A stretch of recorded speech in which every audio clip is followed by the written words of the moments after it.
నేనే నంబర్ 2 నేనే నంబర్ 2 ఒకటి ఒకటి ఒకటి రెండు రెండు రెండు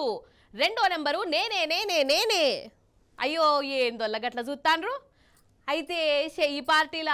రెండో నెంబర్ మీద కథ నడుస్తుంది కదా ఇక ఆ కథ ఏందో కార్ఖాన ఏందో చూద్దాం రారి రెండు రెండు రెండు కాలేజీ ర్యాంకుల అడ్వర్టైజ్ లెక్క ఇప్పుడు కాంగ్రెస్ పార్టీలో కూడా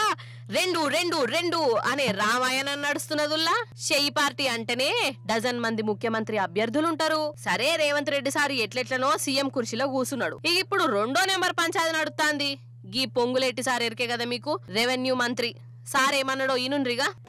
ఈ ప్రభుత్వంలో ముఖ్యమంత్రి గారి తర్వాత స్థానంలో ఈ అందరి దీవెనలతో ఈనాడు రెవెన్యూ మంత్రిగా నేనున్నా ఇన్నరా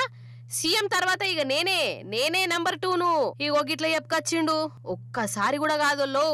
2-3 మాటల గిట్లనే అన్నాడు మరి ఈ సారు నంబర్ 2 అయితే ఉప ముఖ్యమంత్రి బట్టి విక్రమార్కుల సారు వారు ఎటు పోవాలే ఇక మొన్నటిదాకా పీసీసీ పెబ్బగా చేసిన ఉత్తమ్ కుమార్ సారు తుసు కుమార్ సారేనా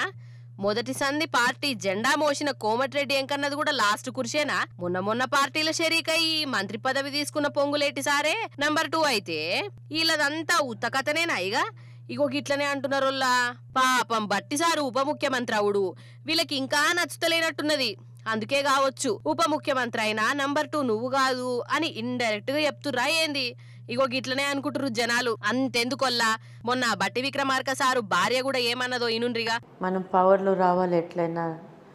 ఉండే కాబట్టి వాళ్ళ స్ట్రాంగ్ నాయకులు ఉన్నారు మనకు 10 సంవత్సరం వ్యతిరేకం చేశారు వాళ్ళతోనే మన క్యాడర్ని మనం 10 సంవత్సరం వాళ్ళ దగ్గరే మనం కాపాడాం మన క్యాడర్ని వాళ్ళతో మన పార్టీకి అప్పుడు వాళ్ళ అవసరం ఉండే కాబట్టి వాళ్ళని మనం పార్టీలో తీసుకున్నాము వాళ్ళకి మనం అదే ప్రాధాన్యత ఇచ్చాము కూడా ఒక ఎమ్మెల్యే టికెట్ కూడా ఇచ్చాము వాళ్ళని గెలిపించుకున్నప్పుడు కూడా మన కాంగ్రెస్ క్యాడర్ మేము కాపాడిన 10 సంవత్సరం మేము కాపాడిన కాంగ్రెస్ క్యాడరే వాళ్ళని గెలిపించారు వాళ్ళకి మినిస్ట్రీస్ కూడా ఇచ్చాము దీనికంటే ఎక్కువ వాళ్ళు ఏం ఆశిస్తారు వాళ్ళు ఆశించకూడదు కూడా వాళ్ళు వచ్చారు వాళ్ళు ఇచ్చాము వాళ్ళు సంతోషించాలి దాంతోనే దానికంటే ఎక్కువ వాళ్ళు ఆశించవద్దు అది ముచ్చట పక్కాగా చెప్పింది మేము మొదటి సంధి జెండాలు మోసినోళ్ళము 10 ఏళ్ల సంధి పార్టీని కాపాడుకున్నోళ్ళము ఏదో ఎలక్షన్ల ముందు మీదికెళ్ళి ఊడిపడొచ్చినోళ్ళు ఓవర్ యాక్షన్ చేయొద్దు మంత్రి పదవులు వచ్చినాయి కదా ఇక సప్పుడేగా ఉంటే మంచిది అని చెప్తూనే ఉన్నది ఇంకో దిక్కు పొంగులేటి సారేమో ఇగో గిట్లా రెండో నెంబర్ అనుకుంటా ఎవ్వరికి పడితే వాళ్ళకి చెప్పుకుంటుండట